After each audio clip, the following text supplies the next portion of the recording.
자, 어떻게 풀어보셨나요, 여러분들? 당연히 2번이겠죠. 자, 지금 일단은 이 QD는 수요량이 되죠. 그 다음에 QS는 공급량이 됩니다. 그냥 대입시키면 돼요. 되게 쉽죠. 그 150을 대입시켜서 여기 300이니까 1400에서 300 빼면 1100이 되잖아요. 1100이고 그 다음에 요거 150을 대입시키니까 어떻게 돼요? 600이니까 더하면 800이 되잖아요. 그럼 300만큼 초과 수요가 발생될 수밖에 없죠. 자, 그런데 자, 그러면 초과급이라는 건 절대 나올 수가 없습니다. 나올 수가 없다는 게 자, 이제 부연 설명을 좀 해볼게요. 자, 만약에 균형을 구하라는 얘기는 아닌데 우리가 공급과 수요가 있어서 자, 균형을 한번 생각해 볼게요. 균형을 본다면 자, QD 1400 마이너스 2P가 되겠고 자, QS는 우리가 200 플러스 4P잖아요. 항상 이걸 같게 해서 균형을 구해요.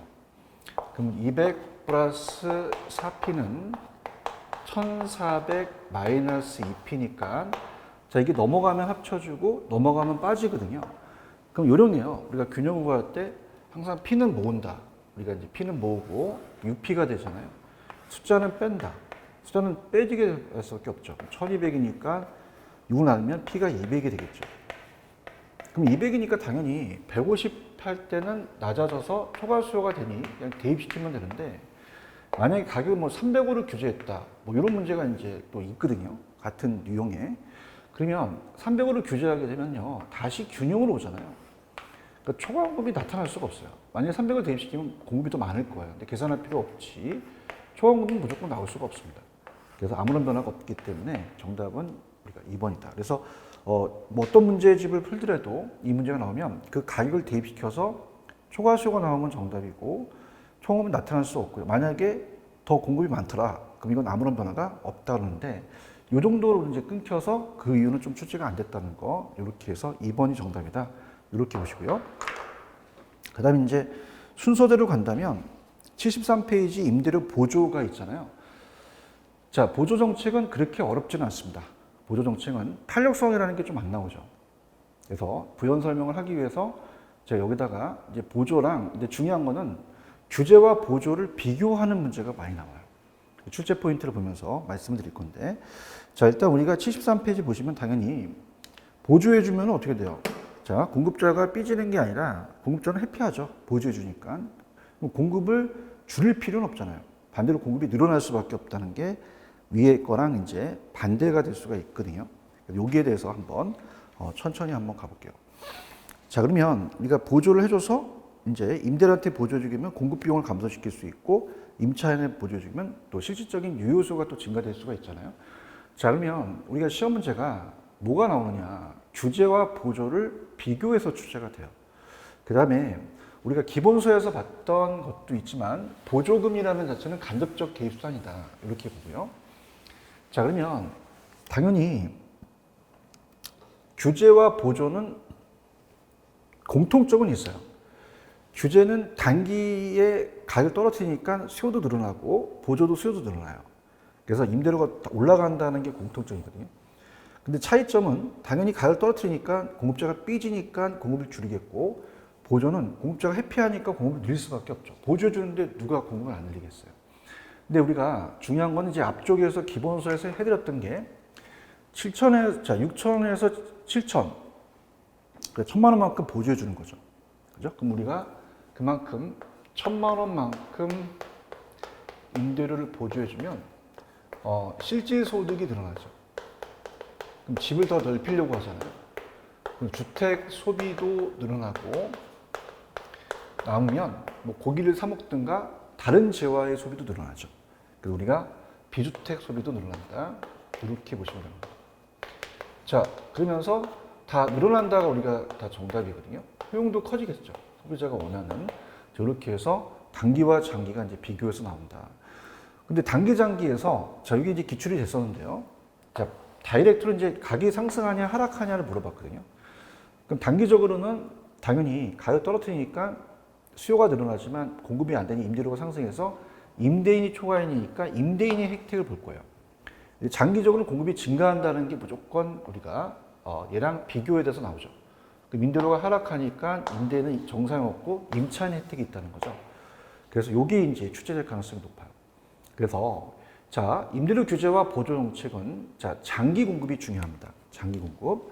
그래서 글씨로 본다면 규제는 짝대가 내려가니까 공급이 감소한다. 이렇게 암기해도 좋고요. 보조라는 것은 보조가 짝대기가 올라가잖아요. 그래서 공급은 증가한다. 이렇게 해도 좋은데 자, 두 가지 편법이 있어요. 야매가 보증 규감으로 암기해도 되거든요. 보증 규감. 조선시대 때 임대주택을 이제 관련돼서 관리하는 곳이 보증규감인데 그냥 그거는 제 뻥이고요. 자, 보증규감은 어떻게 돼요? 보조는 증가라는 얘기예요. 규제는 감소다. 이렇게 하면 안 까먹으실 거예요.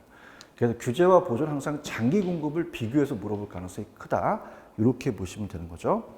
자, 그렇다면은 일단은 제 거 먼저 해드린 다음에 요약집을 좀 제가 읽어드릴 텐데요.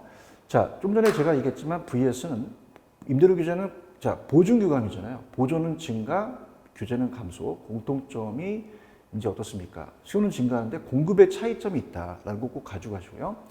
자, 임대료 보조는 당연히 간접적 개입이에요. 간접적 개입이다. 그래서 보조금을 지불하니까 당연히 간접적 개입 수단이다. 이렇게 보는 거죠. 간접이다. 자, 모두 증가한다는 게 키포인트죠. 그러니까 단기적 수요 증가하고 장기 공급 증가하고 실질소득, 주택 수요, 비주택 수요 다 늘어나죠. 그 다음에 이제 바우처라는 자체가 우리나라가 이제 지자체에서 바우처, 교환권으로 임대료 보조 일종으로 시행되고 있다는 옳은 지분을 많이 뜹니다. 그 다음에 수요 측보다 공급 측보다 수요 측 보조금이 공급 측보다 임차인의 주거지 선택에 더 폭을 넓혀줄 수 있다는 건 당연하죠. 자, 공급 측한테 보조 준다는 거는 일단은 자, 이렇게 봅니다. 자, 우리가 이건 요약집을 보신다면 공급 비용을 감소시킨다는 거는 건설 자금 이자를 좀 다운시켜줘요. 그러면 그만큼 어떻게 돼요?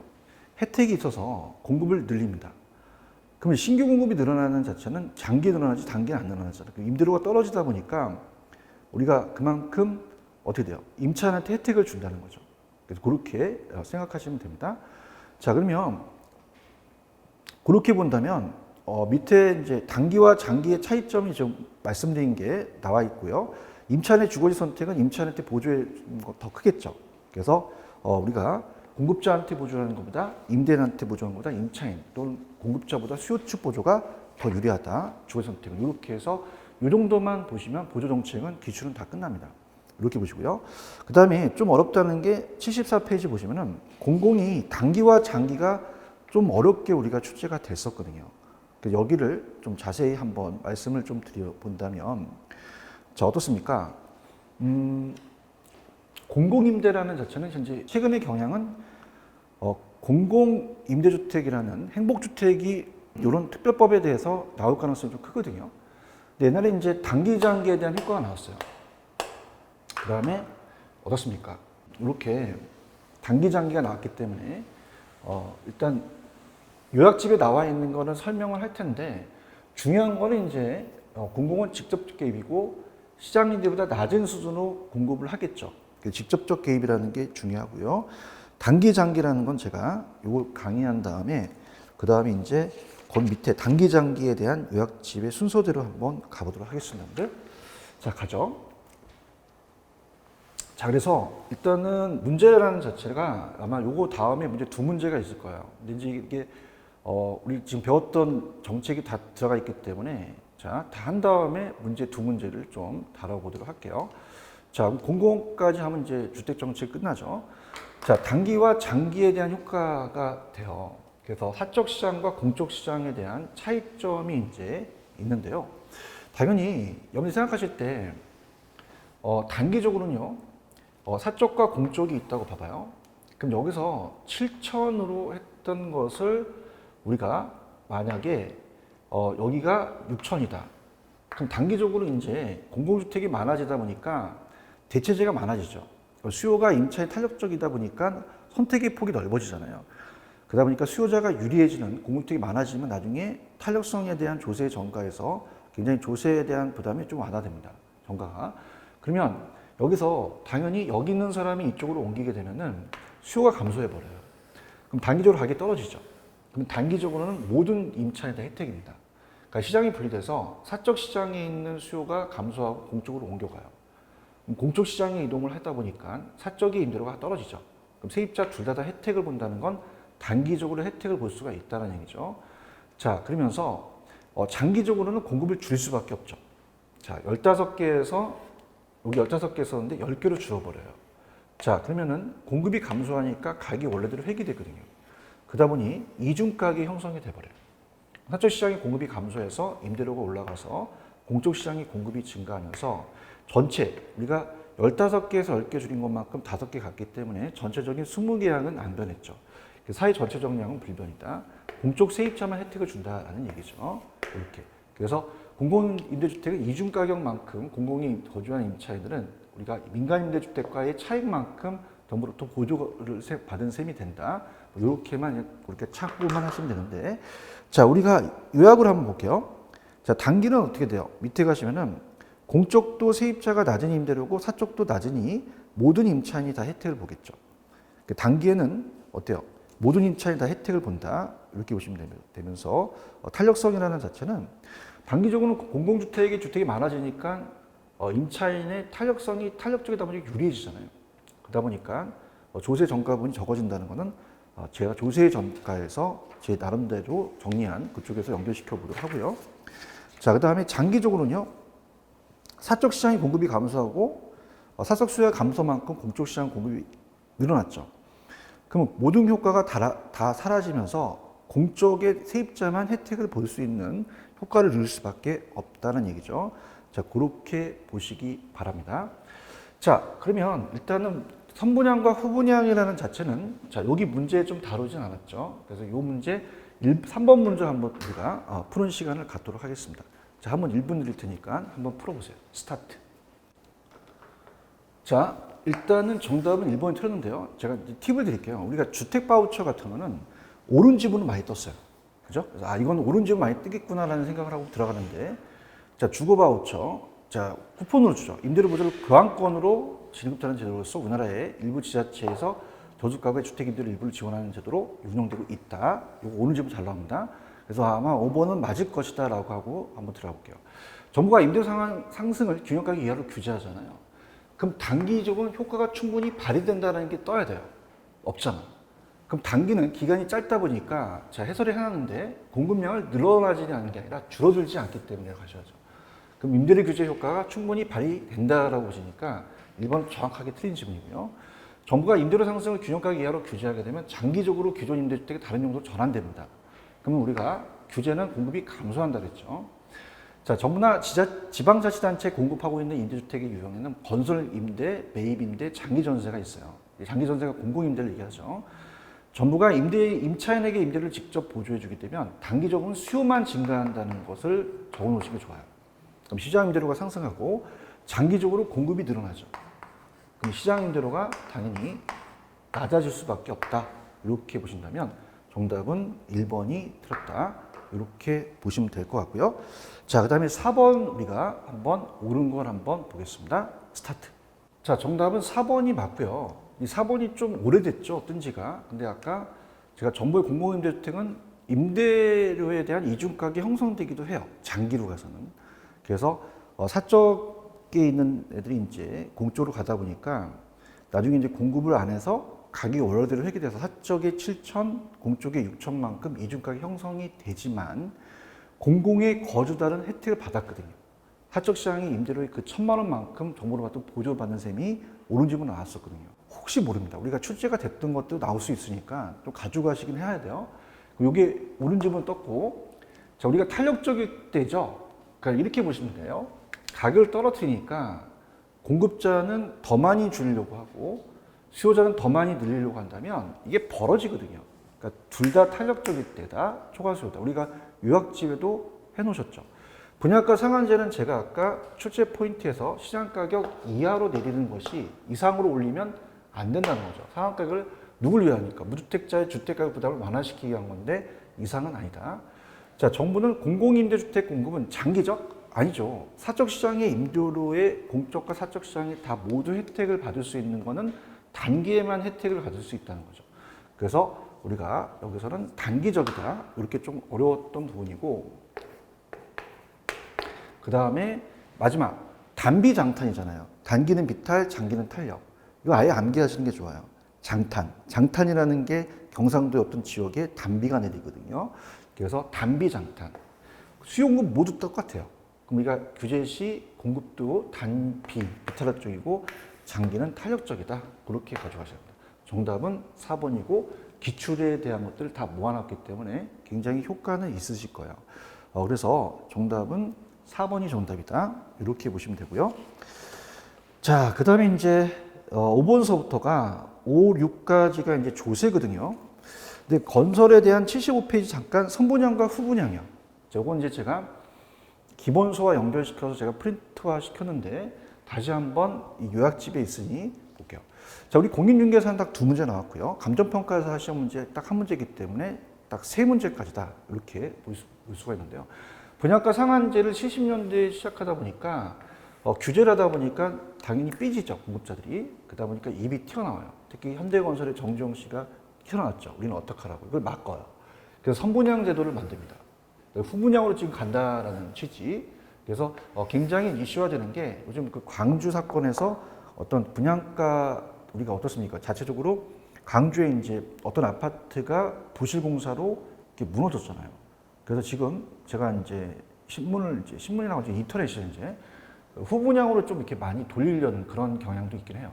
그리고 부실공사가 처리된다는 문제가 여기와 연결되는 부분이거든요. 그럼 선분양이라는 것은 우리가 이 실무에서는 모아라고 합니다. 모델하우스.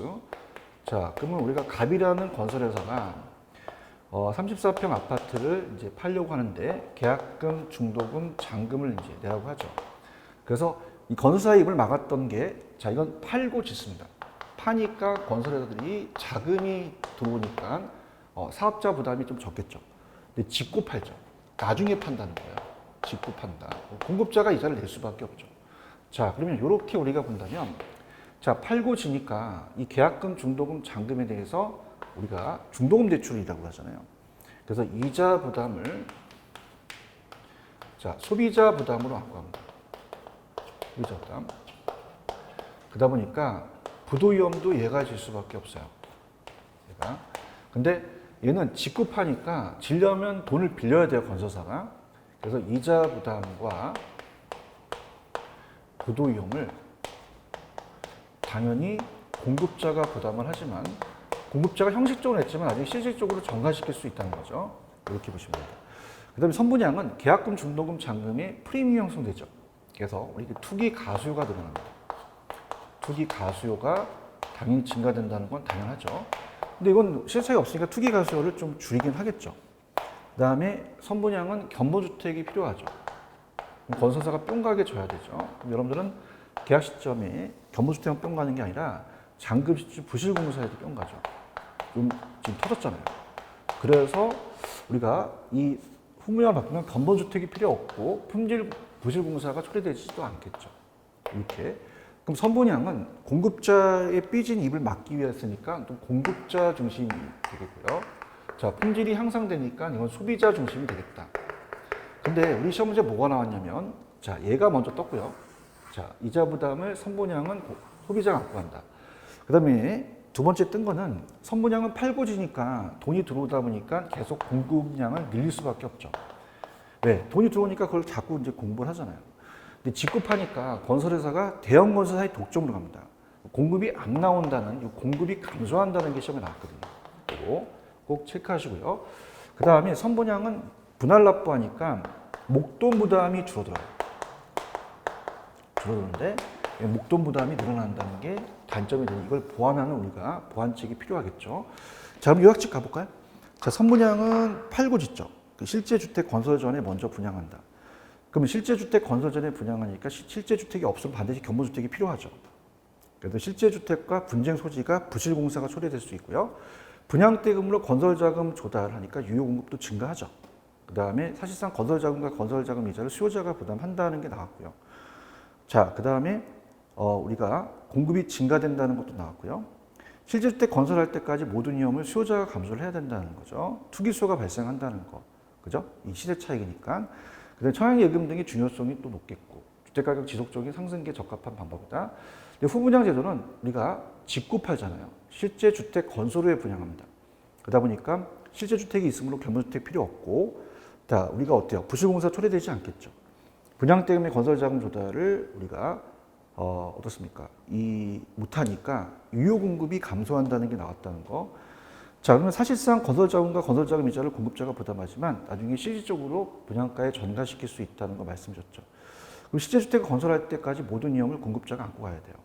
근데 중요한 거는 분양가와 시세 차익이 발생하지 않으니까 투기 수요가 발생하지 않고 전몰 금지 조치가 안 되죠. 청약 예금 등의 중요성이 낮아지죠. 청약 제도가 사라질 가능성도 커요. 경기 변동 시기 중 어느 시기에나 적용 가능하다.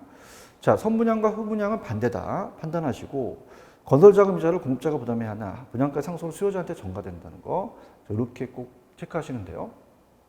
딱 세 문제 떴어요. 자, 우리가 뭐가 나왔냐? 자, 이 선분양이 이자 부담을 구매자가 안고 간다. 자, 선분양은 공급이 늘어나고 공급이 감소한다. 감정평가 시험 문제는 자, 개발업자가 시장 위험을 줄이기 위해서는 선분양, 미리 파는 게 시장 위험을 줄일 수 있다. 이걸 나왔었거든요. 여기 연결시켜서 한번 보시기 바랍니다. 선분양, 후분양은 간평하고 학계론, 우리 공인중개사는 딱 통틀어서 세 문제 나왔다는 건 그렇게 자주 출제되는 부분은 아니거든요. 자, 그 다음에 자, 오른쪽에 조세 전가만 이렇게 정책을 놓게 되면은 조금 우리가 약합니다. 자, 그래서 탄력성에 따라서 달라진다는 조세 전가는 당연히 탄력성이 큰 쪽이 가격이 되게 예민하거든요. 적게 부담하고 탄력성이 작은 쪽이 비탄력적인 쪽은 가격 둔감함으로 많이 부담해요. 자, 그래서 탄력성에 따라서 귀착 문제가 달라지죠. 그래서 요것만 한다고 해서 다 맞출 수는 없어요. 그래서 제가 보충 설명을 해놓은 게 이 조세라는 것은 한 문제는 무조건 뜹니다. 두 문제가 출제된 적도 있었어요. 세금의 종류와 기능, 헨리 조직 이론까지. 그래서 한 문제는 반드시고 두 문제까지는 나올 수가 있는데, 자, 우리 76페이지 참고하시는데 세법 문제가 나옵니다. 그래서 세법 문제를 꼭 깨뜨리고 있어야 돼요. 그렇다고 세법에 대해서 제가 법 제도적인 거를 얘기할 수는 없는 거고요. 국세, 지방세 정도. 자, 국세는 국가인 중앙정부가 부가징수한다고 배웠죠. 양도소득세, 종합부동산세, 부가가치세, 인지세, 상속세, 증여세. 지방세는 지방자치단체가 부과하는 징수예요. 계산세, 취득세, 등록면허세, 지방소득세인데, 자, 우리가 감정평가와 공인중개사 문제의 학교론 문제를 통틀어 본다면 지방세는 딱 세 가지만 떴어요. 지금까지. 근데 국세라는 자체는 많이 떴거든요. 그럼 학계론에서 이 적은 세 가지만 암기하시고, 특히 지방소득세는 지방이 들어갔기 때문에 지방세라는 걸 아시고 지역이 들어가도 지방세예요. 그러면 어떻게 암기하시냐? 자, 지금 갑이 기자가 지방에 취재를 갔습니다. 우리가 이제 투기가 발생한다 그래서 지방 취재를 가서 적어놓은 거를 본사에 가서 등록했거든요. 그래서 지방 취재 등록 이렇게 암기하세요. 지방 취재 등록. 나머지는 다 국세입니다. 자, 그 다음에 자, 이렇게 우리가 표시를 해봤는데요. 취득 보유 처분이에요. 그래서 우리가 보유세가 있고 거래세가 있어요. 그럼 취득세, 양도소득세는 거래세를 가고 보유세는 종합부동산세, 재산세는 보유세거든요. 그래서 취득 단계 내는 것은 인지, 상속, 증여가 국세, 취득세, 등록면허세가 지방세, 보유 단계는 국세는 종합부동산세, 지방세는 재산세, 처분은 지방소득세는 지방이죠. 양도소득세를 내는데, 자, 얘네들이 이제 취득 보유냐 처분이냐 아니면 거래세냐 보유세냐 이렇게 나올 수가 있거든요. 자, 그러면 이렇게 봅니다. 자, 이렇게 표를 이제 해놓을게요. 그 다음에 이제 거기에 대해서 이제 기능이라든지 또 조세 전과 귀착. 그래서 이렇게 보시고 좀 내용이 많죠. 그래도 여러분이 조금 제가 봤을 때는 일단은 요약집을 잘 쓰셨긴 했는데 좀 추가적으로 좀 더 가져가셔야 할 내용들이 많습니다. 이것도 기출이거든요. 거래세 인상. 그 다음에 우리가 봤던 탄력성에 대한 거는 여기서 제가 해드릴 거예요. 그래서 요거는 이제 우리가 암기기법이 또 있거든요. 암기기법도 가르쳐 드릴 테니까 조세는 이제 5번, 6번까지 정도는 우리가 한 문제가 나오지만 완전히 마스터를 하셔야 됩니다. 그래서 일단은 세법에 나오는 것들은 약간 제가 편법으로 이런 식으로 우리가 그림을 그려놨거든요. 자, 보시게 되면요. 자, 이 어느 나라에 거지들을 많이 가지고 있는 나라가 거지보국이에요. 그래서 갑이라는 기자가 취재를 갔는데 거지들이 많이 있으니까 위생 상태가 안 좋아요. 그래서 머리에 종기가 나서 종양이 생겼어요. 종양. 자, 그러면 이게 거래세입니다. 거래세고, 자, 이게 지방세. 그 다음에 보유세, 국세. 자, 그럼 이렇게만 놓으시면 우리가 세법은 끝나버려요. 특히, 자, 우리가 여러분 보세요. 취득했거나 양도했다는 것은 정부가 몰라. 그럼 내가 신고할 수밖에 없지. 그래서 얼마 낼게요라는 거고, 자, 보유세는 정부가 징수해요. 얼마 낼게요 결정 부과 징수인데, 자, 보유세는요, 일단 공시지가로 가거든요. 그렇기 때문에 정부가 공시지가를 공시하죠. 그럼 정부가 공시지가를 가지고 보유세를 매길 수가 있어요. 근데 이게 중요한 게, 이 보유세에 대한 정부가 징수하는 것은요, 6일수한테 징수한다는 것은 6월 1일자가 이 정부가 징수하는 과세 기준입니다. 과세 기준을. 그래서 이게 간접화하시면 낫고요. 그래서 30일이다 그러면 안 돼요. 특히 매수자한테 징수합니다. 그래서 그 당시 6월 1일 날 매수자가 그 물건을 갖고 있다면, 매수자가 이제 넘어갔다면 매수자가 부담할 수밖에 없죠. 자, 그 다음에 자, 이런 것들을 이제 참고하시는데, 집사람 이렇게 암기하시면요. 우리 집에 집사람이 있어요. 자, 그러면 지방세라는 것은 부동산 기준이에요. 내가 소재지가 어디에 있냐에 따라서 지방세를 때릴 것이고요. 자, 국세라는 것은 사람 기준, 주소지에 있는 거에 매기는 거죠.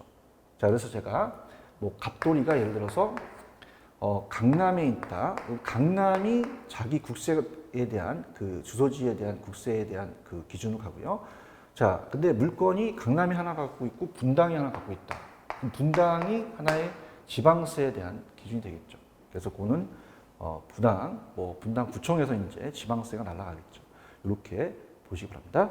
자, 그 정도는 아셔야 됩니다. 거지, 보국, 취재, 종량 이렇게 암기를 꼭 하시기 바랍니다. 자, 그러면 볼까요? 취가 뭐예요? 취득세요. 취득세는 지방세면서 거래세, 재산세는요. 지방세면서 보유세. 종합부동산세는요. 종합부동산세는 우리가 보유세면서 국세, 양도소득세는요.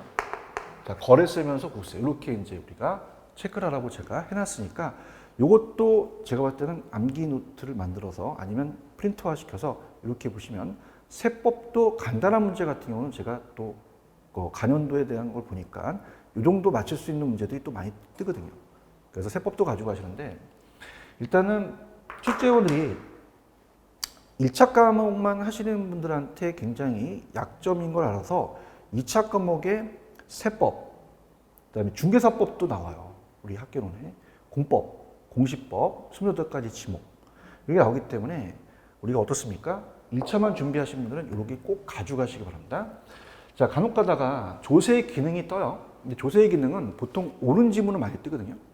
자, 부동산 자원을 정부의 의도대로 배분한다. 자원 배분이라는 것은 토지용 특정만 유도하기 위해서는 정부가 토지 보유세를 부과할 때 똑같이 한다면 안 돼요. 그래서 용도에 따라 다른 세금 부과한다는 게 옳은 지문은 나옵니다. 틀린 지문 나올 수 있다는 것은 동일한 세금을 부과시키면 안 되죠. 올바른 대로 가야 되니까. 우리가 세법에서 토지분 재산세의 경우는 용도에 따라 4가지로 구분하거든요. 보통 고율분리, 저율분리, 별도합산과 종합합산이라는 거 들어보셨잖아요. 이렇게 해서 이제 배분에 대한 역할을 하고요. 사회 계층 간의 소득 격차를 줄이기 위해서는 있는 사람한테 많이 걷고 없는 사람은 나눠주죠. 시장에서 1차 분배, 정부가 강제로 재분배할 수가 있는데, 자, 지가 안정은 지가를 좀 떨어뜨리는 입장에서 양도세를 중과시키면 투기 수요를 억제할 수 있겠죠. 그 다음에 다주택자한테 중과를 한다든가, 무주택 서민들한테 1세대 1주택은 또 비과세를 때린다든가, 주택 문제를 해결할 수 있다. 그런데 보통 우리가 옳은 지문을 많이 뜹니다. 그러니까 2회 정도만 보시면 되고, 특히 요거 정도. 부동산에 정부가 토지용을 특정만 유도하기 위해서는 정부가 토지 보유세 부과할 때 동일 비율로 한다 하면 안 돼요. 토지 용도에 따라 차등과세, 세금을 부과할 수 있다. 이렇게 가셔야 되죠. 자, 그 다음에 조세의 전가와 기착입니다. 자, 여기 전가는 뭐고 기착은 뭐고, 자, 힘이 센 사람이 유리하다. 힘이 센 사람이 더 약한 사람보다 좋고, 약한 사람이 더 많이 부담한다. 탄력적인 부분이 아까 얘기했지만, 탄력성이 큰 쪽이 가격이 예민하기 때문에 적게 부담하고, 탄력성이 작은 비타르 쪽이 많이 부담하거든요. 그 얘기예요. 그럼 전가와 기착에 대한 얘기는 뭐냐? 자, 그림으로 한번 보죠. 자, 갑니다. 자, 조세에 대한 기착, 자, 전가, 이 문제에 대해서 우리가 볼 수가 있는데요. 정부가 임대인 이 주택을 소유자한테 주택에 대해서 조세를 부과시킵니다. 보통 우리가 정부가 부과한다고 그러죠. 과세권자가. 그럼 예를 들어서 임의적으로 자 원은 빼고요. 임대료가 1,000원인데 만약에 100원에 대한 정부가 부과하게 되면 이걸 임대료 올릴 수밖에 없죠.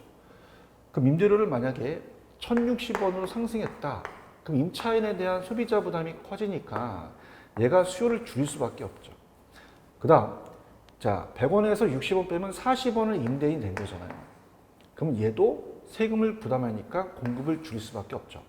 그러면 세금을 부과하면 가격은 올라가고, 자, 거래량이 줄 수밖에 없다는, 뭐 거래세 인상에 따라서 어느 잉여나 경제적 순손실 같은 거는 뒤에서 더 심화학습을 할 테고요.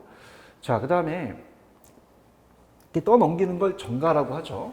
그 다음에 귀착은 그 누가 부담하느냐는 문제가 되겠죠. 그래서 얘가 공급자면은 얘가 수요자다. 이렇게 본다면 탄력적인 쪽이 좀 덜 부담하고 비탄력적인 쪽은 많이 부담한다는 거죠. 이렇게 이제 우리가 해놨는데요. 자, 이거를 자 일단은 프린트를 이제 그러니까 만약에 프린트로 이걸 시켰다면 자 여기다가 제가 좀 해놨거든요. 자 출제 포인트의 조세 정가와 기차. 자 요거를 이제 가기 전에 일단 내용을 알아야 되니까 자 조세 정가는 뭐죠? 법적 납세 의무자로부터 다른 경제 주체에게 조세 부담이 이전되는 거. 아까 임대인이 아니라 임차인한테 넘긴 거잖아요. 그럼 조세 기착이란 조세 납부를 실제 부담하는 사람, 납세자와 세금 납세 의무자가 다른 경우 실제로 누가 부담하냐 문제가 생기겠고요. 자, 이건 탄력성에 따라 달라져요. 자, 이렇게 한번 볼까요? 그림을 가지고 우리가 이해하는데요. 자, 예를 들어서 자, 공공주택을 많이 만들었어요. 공공주택을 정부가. 그럼 선진국 같은 경우는 임대주택이 많잖아요. 그럼 대체제에서 선택의 폭이 넓어지거든요. 그럼 가격 올리면 다른 데로 많이 도망갈 수 있으니까 유리해진다 그랬죠. 그러다 보니까 탄력적으로 바뀐다는 거예요. 그래서 이 선진국은 공공임대를 주택이 공급이 많아지다 보니까 대체제가 많아지죠. 선택의 폭이 넓어지잖아요. 그러면 수요자, 임차인이 굉장히 탄력적이라는 거죠. 임차인. 그러다 보니까 유리해져요. 그러면 조금만 정가시켜 나간다, 그럼 잡죠. 야, 미안하다. 너한테 조세 부담을 좀 작게 해줄게. 이렇게 되는 거죠. 근데 자 후진국이나 개발도상국 같은 경우는 주택이 부족하잖아요. 갈 데가 없어. 그럼 굉장히 비탄력적이에요. 불리하단 말이에요. 그러다 보니까 나간다니까 나가라. 그때 얘가 다시 돌아와서 갈 데가 없으니까 저는 어렸을 때도 조세를 너무 좋아요. 조세를 저한테 부담시켜 주세요. 부담이 커질 수밖에 없다는 거죠. 그러니까 탄력적인 면이 유리하고 적게 부담하고 비탄력적이 많이 부담한다는 거죠. 완전이면 그때는 완전히 또 들어가겠죠. 예전에 제가 뭐 참새까지도 적어놨었잖아요. 근데 그런 것들은 뭐 지금 굉장히 식상할 겁니다. 참새가 있으면 우리가 총을 쏘는 게 정부라면 탄력적인 놈들은 빨리 도망가니까 좀 적게 맞고 비탄력 쪽에 좀 많이 맞겠다. 이렇게 본다는 거죠. 자, 그러면 제가 좀 팁을 드리도록 하겠습니다. 이걸 프린트화 시켰으면 출제 포인트에서 제가 암기 기법을 좀 가르쳐 드렸거든요. 어떻게 가르쳐 드렸냐면 이렇게 합니다. 일단은 출제 포인트로 가시면 조세 전가 기착, 임대인은 임차인에게 조세를 전가시키므로 자, 부가액만큼 상승한 게 아니에요. 100원을 부과했으면 다 넘기는 건 아니죠. 60원, 정가분만큼 임대료가 상승한다. 자, 비탄력 쪽이 조금 세금을 많이 부담하고 탄력 쪽이 세금을 적게 부담하죠. 그럼 이렇게 해볼게요. 좀 편법입니다. 자, 비탄력 쪽은 그 비탄력 쪽이 있는 사람이 많이 내요. 그럼 얘가 비탄력 쪽이면 얘가 많이 내는 거죠. 얘가. 그래서 바로 그냥 다이렉트로 앞에 있는 놈이 많이 낸다. 이렇게 보시면 되거든요. 자, 근데 탄력적인 놈은 바꿔서 많이 내요. 자, 수요가 탄력적이다? 그럼 공급자가 많이 내는 거고요. 공급이 탄력적이면 수요자가 많이 내는 거죠. 그러면 수요가 완탈이면 지가 안 내고 다 전가시키겠죠. 완비면 지가 다 내겠죠. 그럼 결론은 공급자가 다 낸다는 얘기예요. 그럼 조세 전가가 없고 임대료가 안 올라가죠. 자, 수요가 완전 비다? 그럼 수요자가 완전히 불리하니까 자기가 다 내는 거죠. 공급이 완탈이다? 자기가 안 내고 바꿔서 다 내라는 거죠. 그럼 수요자가 전부 내는 거죠. 그럼 전부 전가돼서 부가액만큼 임대료가 올라가겠죠. 자, 좀 전에 얘기한 게 이거예요. 이게 기출이거든요. 공공주택을 많이 만들게 되면 선택의 폭이 넓어져요. 대체제가 많아지니까 임차인의 탄력성을 탄력적으로 만드니 전가되는 현상을 좀 완화시킨다. 자, 이 두 가지를 이제 얘기를 하겠는데, 자, 우리 시험 문제는 그냥 간단하게만 떴거든요. 동일 비율로 하게 되면 고가 혜택이고 저가 손해고 역진세여서, 자, 누진세와 역진세에서는 누진세 같은 경우는 가세 기준에 대한 가세 표준이익이 있으면 그만큼 올라가는 게 누진세가 전반적인데, 얘는 거기에 대해서 더 우리가 고소득층을 적게 낸다는 반대 현상이 나타나는 거예요. 그러면 차등비율 누진세로서 수직적으로 고소득층이 있고 저소득층이 내려 있으면 수익적 형평성을 달성해야죠. 수평적은 소득이 같은 건 같이 내는 거거든요. 자, 그러면 자, 이걸 일단 여기서 연결을 한번 시켜볼게요. 잠깐들. 지금 일단 상대적으로 고소득층의 혜택이다. 동일 비율. 여기 대해서 자, 솔직히 이렇게만 우리가 나왔었어요. 시험 문제는. 이렇게. 탄력성에 대해서 뭐 깊숙하게 나오진 않았죠. 자, 이건 아까 했던 거니까 연결시켜서 꼭 보시기 바랍니다. 탄력적은 바꿔서 많이 부담하고 비탄력적은 자기가 부담한다. 아까 연습했던 거죠. 자, 그러면 이거는 탄력성에 대한 상대편의 탄력성에 따라 아직 나온 적은 없어요. 이해만 하세요. 이해만. 자, 신규주택 같은 경우는요. 자, 건설업자가 굉장히 신규주택은 바로 못 짓잖아요. 건설하는데 시간이 많이 걸리니까 공급의 탄력성이 좀 비탄력적입니다. 근데 수요자가 신규는 고소득이잖아요. 그럼 얘는 소득이 많으니까 굉장히 가격에 대한 반응을 빨리 하겠죠. 그럼 수요자가 유리하고 공급자가 불리하니 공급자가 많이 부담하고 소비자의 고소득층이 적게 부담한다는 겁니다. 그럼 기준주택은 어떻게 해요? 조금만 개조수하면 되잖아요. 그럼 얘는 고소득층자가 공급자고 소비자가 저소득층자예요. 자, 그러면 공급이 굉장히 탄력적이죠. 기존주택은 빨리빨리 우리가 개조수하면 빨리 팔아먹을 수 있으니까. 근데 수요자가 저소득층이니까 구매력이 좀 낮으니까 비탄력적이니까 오히려 얘는 고소득이 공급이 좀 적게 부담하고 저소득이 많이 부담하니까 역진세가 나타난다는 겁니다. 그래서 차등가세에 대한 누진세로서 수직적은 고가 위에 있고 저가 밑에 있으면 고가 많이 낸다는 거죠. 근데 시험 문제는 이렇게 나오지 않고 그냥 이렇게 다이렉트로 떴다. 그럼 같은 비율은 역진세로 가죠. 누진세로 갈 수밖에 없다. 이렇게 해서 정리를 해주시기 바랍니다. 그래서 좀 전에 얘기했던 것을 정리한다면 조세는 무조건 세법 문제다. 요거 꼭 정리하시고요. 기능은 좀 옳은 질문 많이 떠요. 탄력성에 대한 전가와 기차, 그 다음 여기까지. 자, 근데 요게 조금 어렵게 떴습니다, 여러분들. 이게 지금 시험 기출이에요. 이게 만약에 나중에 어떻습니까? 제가 이제 기출 특강을 안 했죠. 그래서 아마 특강이 열릴 것 같은데요. 전체적인 특강 같은 교수님이. 그래서 이거는 이제 이 기출이기 때문에 이게 경제학 이론이거든요. 그래서 어떤 게 어렵게 떴냐면 잉여라는 게 어렵게 떴어요. 잉여. 그 다음에 경제적 순손실이라는 자체가 다 경제학 용어거든요. 이 자체가 굉장히 어렵다는 거죠. 자, 그러면 자, 이렇게 해서 한번 그래프를 보고 우리가 들어가겠는데, 자, 일단 그래프가 시험 문제에 나오진 않죠. 근데 우리가 그래프를 이해하셔야만 되는 문제예요. 잉여라는 부분이 있기 때문에 경제학에서. 자, 그래서 우리가 프라이스 가격과 퀀티티 양이 있으면은, 자, 우리가 공급과 수요가 이렇게 되겠죠. 자, 거래세가 됐든 세금을 부과하게 되면 공급자는 공급을 줄일 수밖에 없어요. 거래세를 인상하게 되면 조세를 부과시킨다고 봐요. 자, 그러면 자, 잉여라는 자체가 뭐냐 도대체. 이게 굉장히 어렵거든요. 그래서 프라이스 가격하고 퀀티티 양입니다. 자, 그럼 예를 들어서 지금 임대료가 원은 뺏겨 1,000원과 양이 형성이 되고 있다. 그러면 그 상태에서 공급자한테 조세를 100원을 부과시켰다. 그럼 누가 부담하냐는 탄력성에 따라 틀려진다는 자체는 알고 계시고, 잉여라는 부분이에요. 자, 만약에 이 공급자가 이 칠판주계를 만들 때 생산비가 들어갑니다. 그럼 밑에 있는 게 생산비거든요. 그러니까 얘는 요만큼만 받는데 이만큼을 더 받는 요 삼각형이 생산자 잉여라고 얘기를 해요. 공급자의 초과를 얘기한 거죠. 그럼 생산자 잉여가 있었고요. 시장상에서는. 자, 공급자도 잉여가, 수요자도 잉여가 있을 거 아니에요. 이만큼을 지불했어야 되는데 얘는 이만큼밖에 지불하지 않으니까 노란색만큼 혜택을 받았다는 얘기예요. 이거 우리가 소비자 잉여라고 하죠. 자, 이게 사라진다는 거예요. 일부가. 그러면 경제적 순손실로, 사회적 후생손실로 사회가 안 좋아질 수 있다는 얘기죠. 자, 그럼 가볼까요? 어떻게 되는지. 100원을 부과시키면 당연히 거래량이 줄죠. 수요 공급 다 줍니다. 자, 그러면 하면서 제가 그를 연결해 보죠. 그럼 100원에 대한 문제가 누가 부담하는 문제는 탄력성에 따라 틀려지는데요. 일단은 가격을 올릴 거란 말이죠. 1060원으로.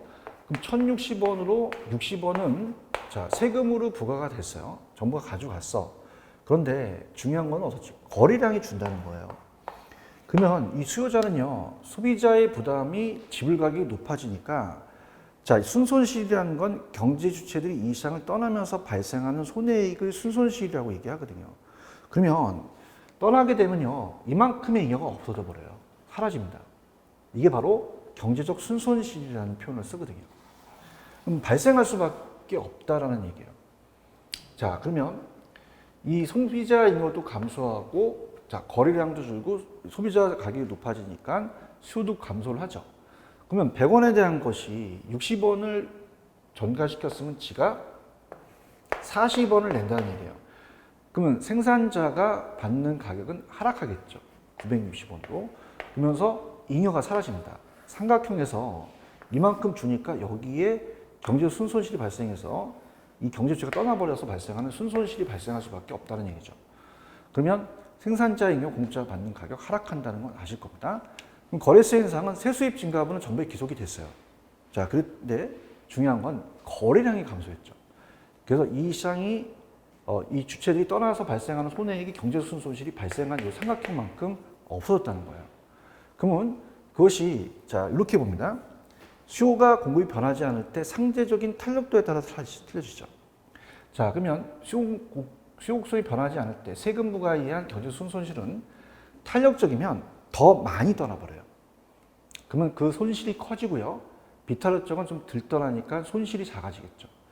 자, 공급 곡선이 변하지 않을 때 세금 부과에 대한 경제 순손실은 수요가 탄력적이면 더 많이 떠나니까 더 커지고 수요가 비탄력적이면 좀 덜 떠나니까 좀 작아진다.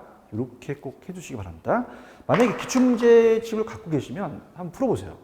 이게 굉장히 어렵거든요. 그래서 이제 요거까지 하고 다음 시간은 이제 양도세 중과와 보유세 중과, 해리조지 이론만 끝나면 이제 이 두 문제를 풀 거거든요. 그래서 두 문제가 이제 가장 우리가 많이 나왔던 지문이고 좀 전에 나왔던 경제적 순손실에서도 제가 집어넣었어요. 자, 여기서 양도세 중과라는 것은 자, 요거 꼭 공부를 좀 하시고요. 요건 좀 쉬었다가 들어가도록 하겠습니다. 좀만 쉬었다 가시죠.